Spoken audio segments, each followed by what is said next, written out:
So one of the biggest fears people have is that a lot of companies believe that their time in litigation is a waste in Africa. Well, I must admit that Nigeria is different. So I do believe, one of the core factors of why we are trying to be a digital freight platform in West Africa is What is the problem is the fact that what is the government doing? When you see that these loopholes have been taken, how do we do this without allowing companies to also take irrational advantage of the country? what you have to do is, what I advise my clients is, be smart, take insurance. Welcome to BCF Podcasts. My name is Niranjan. I'm the founder of bookcheapfreight.com. We are a digital freight platform for West Africa. BCF Podcast is about bringing informative and educational content about the African ecosystem. I'm here with my very close friend and also family friend and maybe family now, Dr. Damilola Osinuga, who is a maritime lawyer, educated from the UK, and who has been a pivotal part of how we structured a lot of things at BCF. Welcome, Dami. Yeah, welcome, Niranjan. Those words were flattering anyway, but some are very true. You've been my brother for many years. We are family right now, and I'm glad to be here. Wonderful. So let's start the conversation by talking about maritime law, what it is, and how much it differentiates from your general business or trade law. Yeah, so of course they're all intertwined. When you talk about maritime law, it's a branch of commercial law, which is basically, it deals with anything that commerce, you understand? So, but maritime is just the sea leg to it. So maritime law could vary from your carriage of goods to your admiralty to exportation if you're going by sea. In fact, it could go as wide as even the multi modes of transportation. So if you carry goods by sea and then you extend to and there's a road leg or there's an air leg to the carriage, of course it could be governed by maritime law in some cases. Rotterdam rules is one of those rules that have such kind of discussion. So it's wide. Maritime in itself is very wide. You also have the piracy, you have the public maritime law in laws of the seas. So maritime law is really a wide scope. But what we'll majorly be discussing is the private maritime law, Right. which is the law that governs two people when they deal with Sure, in a transaction in or a a trade. transaction, not the Okay. public maritime law. Yeah. So, the simplest question over here is, right, you have exposure, you're educated from the UK, but you've also spent a majority of your life practicing in Nigeria and West Africa. Not a lot of people know about this, but you also speak fluent French, so you know you're a person who can execute things across West Africa. Yeah. So with that in mind, the primary aspects to me is this. Let me ask you in 2 or 3 different ways. One, what would you advise a younger freight forwarding company that is born in Nigeria, like Book Cheap Freight, which is Nigeria-based, Nigeria-born? What would you advise on in terms of the legal practices? What would you advise in terms of best practices? And how do you think that we can make ourselves as accountable and professional as MNCs? So the first thing is never do anything without a written contract. Whatever you're going to do have a written contract. Also, I always advise my clients to invest in a lawyer. When you invest in a lawyer, you know exactly what to do. You know the regulations in that industry. Sometimes you as a businessman don't have the time to research that. It's the work of a lawyer to help you research and say, well, you need to fulfill the certain regulations. You need to do ABC before you are able to practice. He's able to also advise on the structure, particularly when it comes to setting up a business in Nigeria, with tax issues, when you have expatriate, immigration issues. An average commercial lawyer understands the full spectrum Full of spectrum, it. sure. So and is able to advise on that. So I would say invest in a good lawyer so that you are able to cover up the sanction, the compliance, the compliance part of the industry. And apart from that, I also think that one of the things that we must learn to do is integrity, which is a big problem in the industry. I've advised several clients in the industry. I think integrity. So if we are going to play on the world stage, then our words must be our bond, and I think that's it. So have a good lawyer. Don't go into anything without a written contract, and So coming to this aspect, right? I mean, I do understand that the perspective of maybe the law being a bit more difficult for a foreign company, maybe sitting in China or yeah. the UK, to actually access and utilize leverage on the legal system here to get a fair resolution or results when they were done wrong by. Equally, today there is how would you look at? I'm going to come to the aspect of what a new business in Nigeria should do Okay. towards the end. I'm more interested to know what kind of values and what kind of equitable actions can we take to improve the reliability, this aspect of integrity you're talking about. Yeah. Equally, there is a lot of risk for somebody shipping out of Nigeria. Yeah. So, for example, BCF is more focused on exports. Yeah. So, what advice would you have for an exporter who wanted to send goods from here to maybe a new customer in Netherlands or China or Europe or India? And, it can be very touchy and equally difficult for a Nigerian business to leverage other countries' legal systems to get support. That's a brilliant question, because I must agree to you that that's one of the biggest problems in the industry.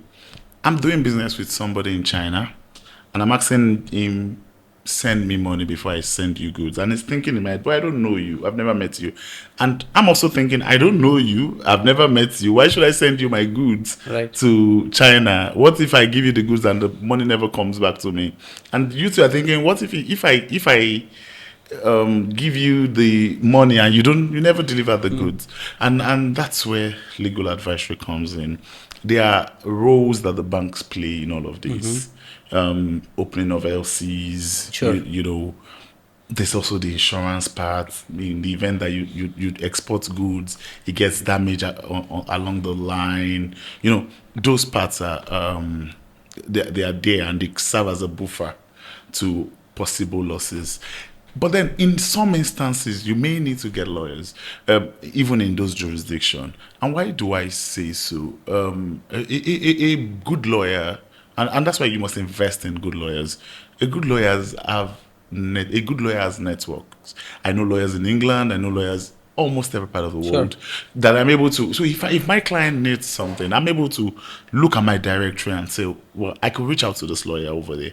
And we've built relationships over the years, and it's easier to leverage on that. But prior to that, there are LCs, there are other things that the bank, there are APGs from banks, there's so many things that the banks can offer and say, well, if you're going to send it, then you ask them to open an LC and all of that. You understand? So I think that there are options like that, and there's also the insurance one. And now that you're talking about it, there's something that Nigeria needs to do. It's called the export credits, which China does very well. So they insure your goods. It's government owned, so they insure your goods. For instance, you send goods to Damilola to Nigeria. If I don't get them, if Damilola never pays, they would pay you. The export agency would pay you, and then they would go after Damilola. They have lawyers. I work for an export agency. Okay. Yes, currently. And Chinese. Yes. Okay. And they always reach out to me. I go after with the people in Alaba and all For those places. claims. For claims. But guess what? They have paid the policy holder. And they are chasing us. That way is an incentive to the policy guys to See, but I think apart from the protection on the trade aspect, for a Nigerian, I know a lot of Nigerian traders who do not take the step of trading these agric and other products from beyond the borders. Yeah. They are purely into this business. They're into farms. They're more integrated towards farms But and the sometimes they don't communities. even know the clients. Not They, only know the clients, I also feel they don't understand the contracting parts. They don't understand the templatized. So I have an interesting question in this aspect. Would you advise a new export company or a Nigerian trader who wants to move or become an exporter, an international trader? Do you advise that he has a lawyer coming into every transaction, or do you advise him to templatize maybe some contracts? Like I've heard of things like GAFTA, which Yeah. I don't know much about, but then I've heard that these are more like international Greens, associations. yes. So if you follow their norms, you have a little more protection. Can you tell us a little more about that? And also, can you tell us a bit more about what a Nigerian trader should do if he wants to leverage on to an international scale or the business? So Apart from the capital like issue. every business, the number one thing is where is your market? So when you say an exporter, I tell you for free that about 50% of the exports in Nigeria are not done by the guys, for instance, in agriculture. Those guys who do hibiscus, who do grains, they're not the ones who export because they don't have the network of people in those countries. So, Mexico, for instance. But I do believe that Nigerians are also taking a much bigger platform in the international stage. You see more Nigerians in conferences and even the I Gulf hear you. food that we recently But visited. do you think those guys are the farmers? No. They're not the farmers. I agree. Exactly. They're maybe not the more farmers. exposed people. So Yes. if I have a relationship with some guy in Mexico, I go to Ogumosho, buy my Cashew, raw cashew. the cashew and all of that, bring it, and I export it. Guess what? The guys in Ogumosho are not making a kill for it. I am making a kill. I've never been to the farm. It's not necessarily a bad thing, but I'm making a kill from it. He's not making a kill for it. So it doesn't even it doesn't translate to wealth for the other guy, for the farmers. You understand? It just translates to wealth for myself, who has lots of network and that. But with regards to having a lawyer on every transaction, of course, I wouldn't advise that. You can have a lawyer, but everything is based on relationship. And why do I say so? Sometimes when you have a lawyer, it's not just about money. Because I want to believe that you build a relationship where I have clients and that when they started, we worked like family. You understand? We would review contracts and based on relationships. And when they grew, I grew with them. So I think that it's about building your network. Network is very important. Whether it's getting the client, whether it's having a client. I also agree with you 100% that you need to get into those associations, like the one you're talking about, which is for grains. It's an association for people that export grains. Yeah, when you get into those associations, yeah, there are possible networks you could get from them. Because, for instance, you need grains in the Caribbean, and then you could reach out to us on the group. And does anybody need have grains in Nigeria? So one of the biggest fears people have is that a lot of companies believe that their time in litigation is a waste in Africa. So what happens is that, as you said, they build on a reputation or relationship that, okay, somebody referred me to somebody.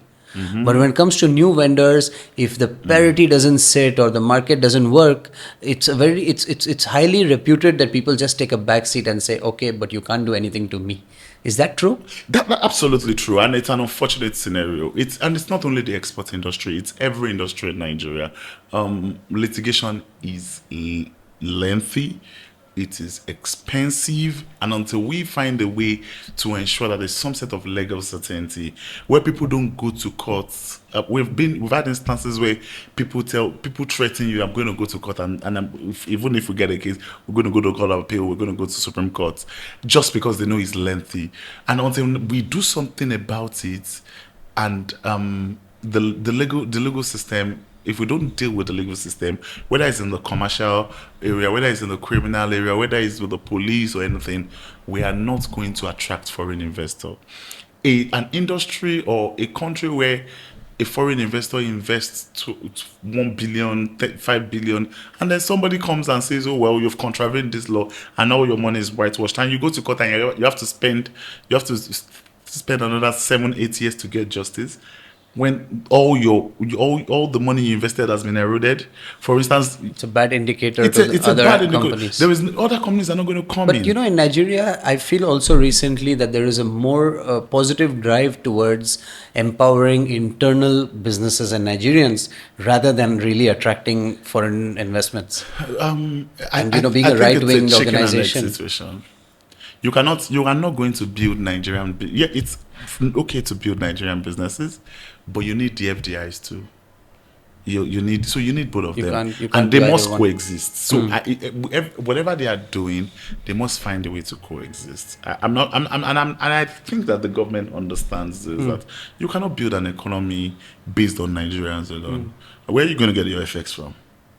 So you need both of them, and I think that they have no choice. And what do you so coming to when I mean I completely agree that you know I think the world is more global today, Yeah. and everyone knows everything, more information is online. So I do believe, I mean, one of the core factors of why we are trying to be a digital freight platform in West Africa is because there is no reliable system, and the international platforms are not really adapted or adaptive enough to actually understand their ground realities and Absolutely. adapt themselves.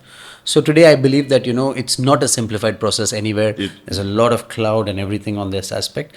But coming to this foreign investment you're talking about, how difficult is it for a company to come to Nigeria and start? And you know, and let me put it this way: I believe the government is quite clear in this. They want foreign companies to come in, Yeah. but they don't want them to just buy and trade. They want Yeah. them to add value To the system. locally and then export it out. Absolutely. Now my question is, right?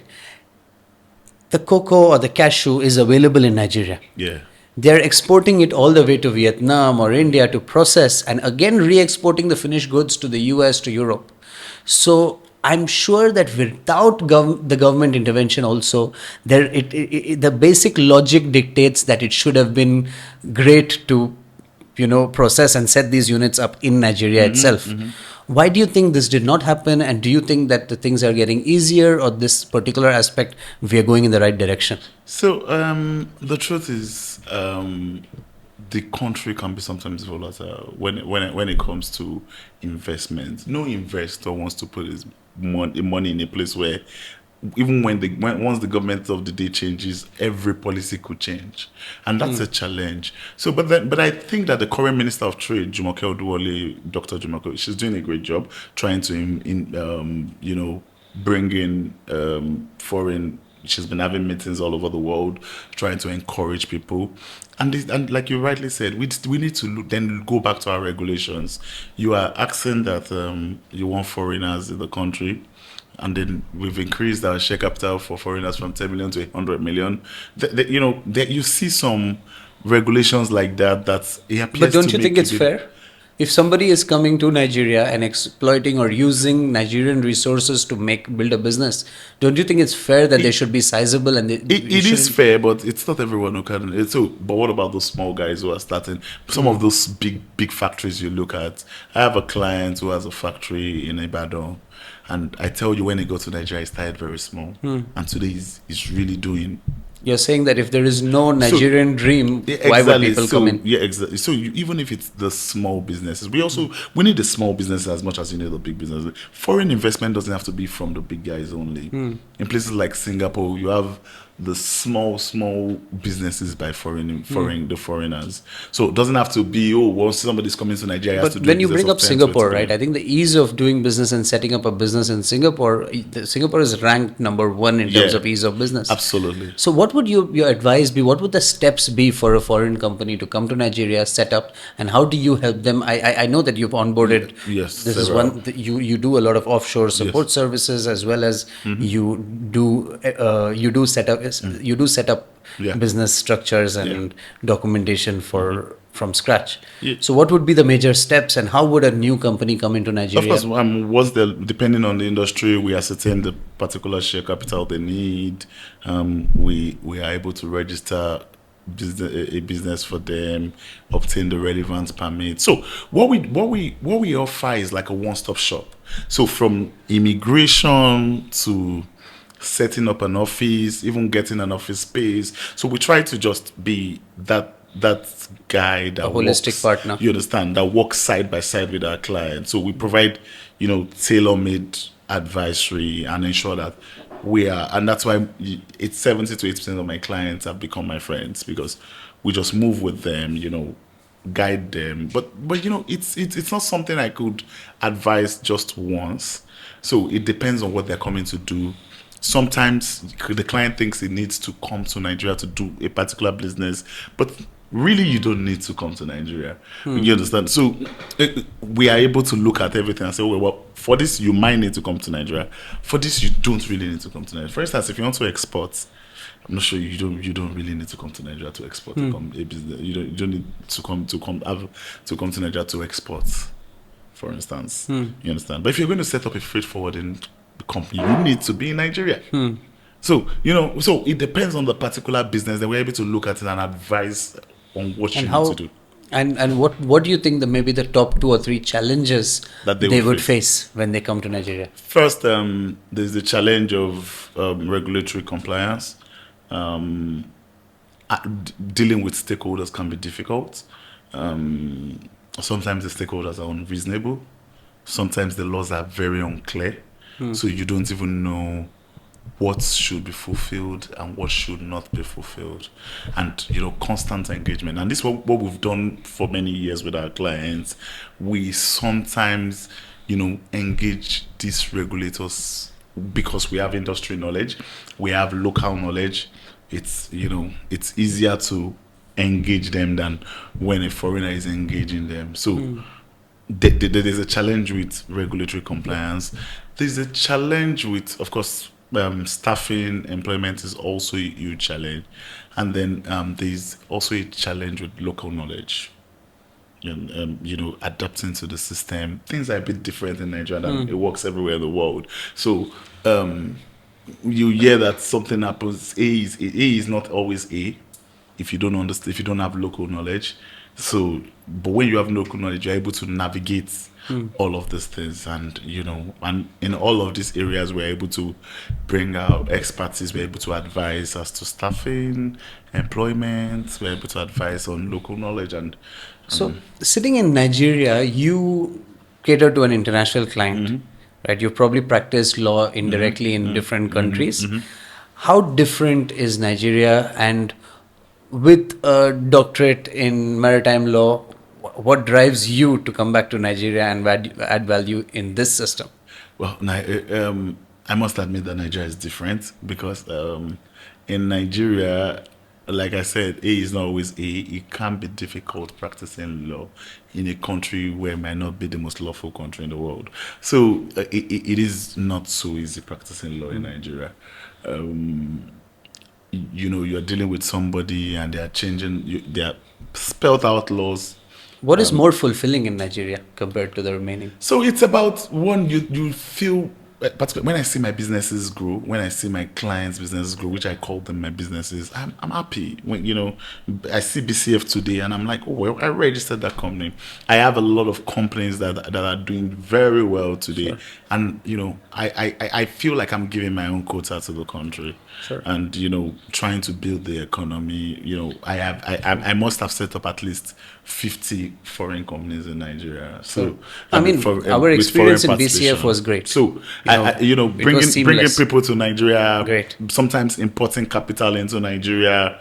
We do the capital importation. It feels like you are adding value to the system, and we are hoping that people don't. One of what hurts me most is winding up a company that is leaving Nigeria. I always feel bad about it. Has that increased? Well, from my own end, not. Maybe I've done 2 in the last 1 year, which is not bad. Not too bad. It's not too bad. You understand? But I hear. But of course, we see in the news all the time that some people are leaving the country, and it hurts all the time. You see that because Nigeria is a country with great potentials. Whether you're talking of exportation, whether you're talking of imports, and I really like exports because exporters are the ones who really can save this country. Sure. And we all need to get on export. If you export, you can save Nigeria. BCF is also very, very focused only on exports. Because we do not deal with importers. We don't work with importers. We are purely focused on seeing how to facilitate, that's how to the grow. last option for this country.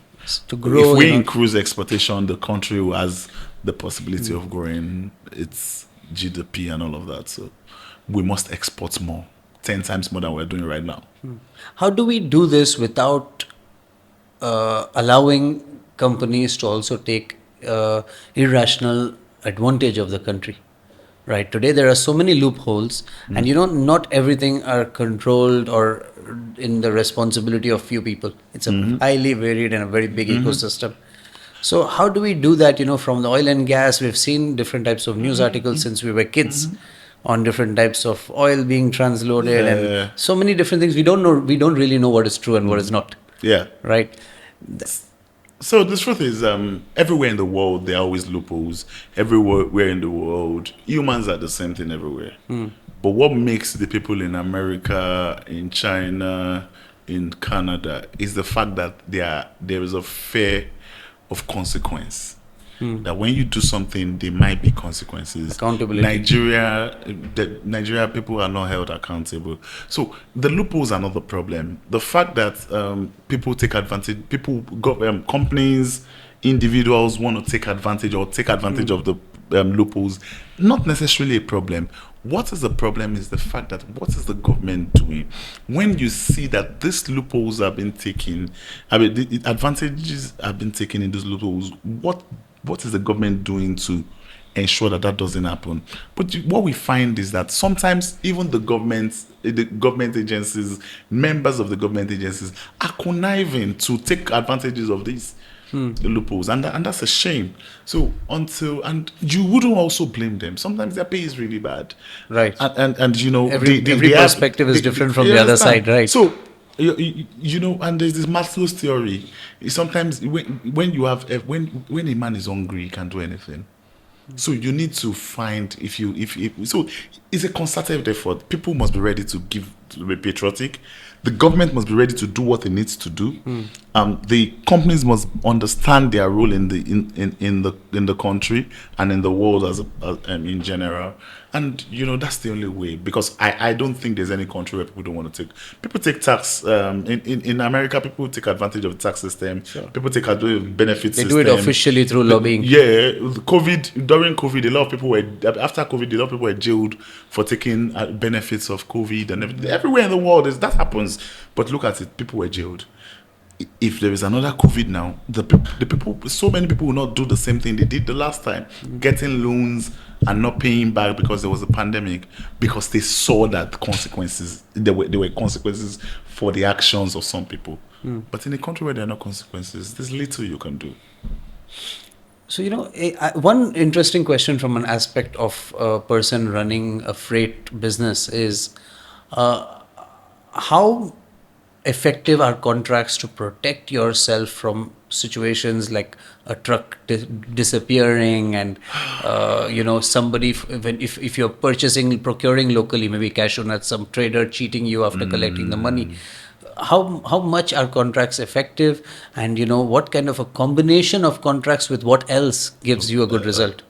Unfortunately, a person cheating you can have a contract to document the instructions, document the relationship. But then with regard to a disappearing truck, I want to particularly deal with that. It might be difficult. Now you employ a driver, you give him a contract, you get a guarantor, which you probably never see. You give him a contract, his salary is 150,000, 140,000, but you have goods of 25 million. Right, even more. Right. What is the guarantor going to do for you? You understand? It's barely nothing. So what you have to do is, what I advise my clients is, be smart. Take insurance, GIT, have insurance, comprehensive insurance on the truck. At least you don't lose everything. You don't start from the scratch. Buy your excess. So you're coming back to compliances. Yes. So buy your excess in the insurance so that you make sure that you don't under-insure, so that you don't all the little things you need to do, so that. But if you even have a contract with these guys, you have a contract with the guarantor, you and I know that these things are rarely as effective as they should be. You can't even trace him. We don't even have a social security number. So how are you going to trace him? If I leave Lagos and go to Port Harcourt or Taraba today, you probably will never see me again in my life. See, one more aspect I wanted to understand here is, right, how does a company ensure compliance in Nigeria? How much is engaging a lawyer to, like for BCF, for example, you've always been an avid advisor of, the kind of contracts we should have with anybody from a vendor to a customer to everything else. And you've always been very vocal about also structuring, what do you call, contracts with even consultants, your Yes. internal and external markets. And how does a company like maybe an MNC or a bigger exporter come to Nigeria, and how much protection do they get by hiring a lawyer and maintaining compliances Of course. against future claims from the government on different contraventions? Yeah, of course. Iron is everything. When you have a good lawyer, he's able to foresee the possible problems. So when you're dealing with the government, he's able to tell you, if you're dealing with these guys, have this in place, have this in place. Let's do this and do this, because so having a lawyer cannot be overestimated, because when you have a lawyer, he's able to protect you from both current liabilities and foreseeable liabilities, and sometimes even unforeseeable liabilities. So it's very important. Anybody coming to Nigeria needs a lawyer. Do you think- Anybody in Nigeria needs a lawyer. Do you think personally that your approach to giving a holistic solution to a client, right? As one of your clients, I can tell you the how seamless it was to set up a new company and have one person tell you everything you need to do from your share capital and your fees and everything. It was a great advantage, right? And it freed up a lot of time for me to focus on my business.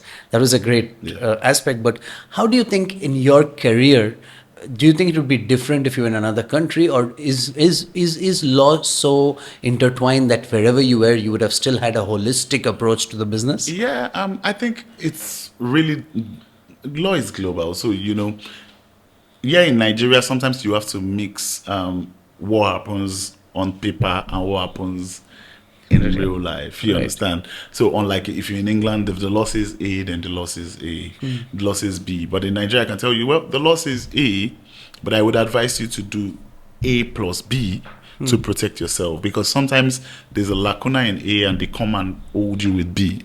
And so it's so a very holistic approach to advisory in Nigeria under Nigerian law is very important, because, like I said, we still have a problem with legal certainty, and when you have a problem with legal certainty, it's going to be difficult to advise your clients, and sometimes your client cannot foresee liabilities, and predictability is very low, which is a big problem under Nigerian law. You understand? You choose a foreign jurisdiction, you go to a Nigerian court, the court says, well, I'm not going to I'm not going to respect the foreign jurisdiction, and I'm going to sit on the matter. So those are the challenges that you have. But when you have someone who understands the terrain, it's easier. And when you have somebody who understands the industry, is able to give you tailored advice with respect to that particular transaction. Great. Thank you, Dami. And It's always a pleasure. Yes, it was a great conversation. I think that a lot of people do have a lot of uncertainty, a lot of fear. Even we at BCF feel a lot more comfortable when we know that in the background you are there creating protection, creating Thank you very much. creating this thing, and you're always available and a call away, and that has always been this thing. I truly believe that working with somebody who I consider family has been really fruitful, and it was a great conversation. Thank you. Always a pleasure. I tell people, if you want to be successful in Nigerian law now, you have to be a 24 hours lawyer.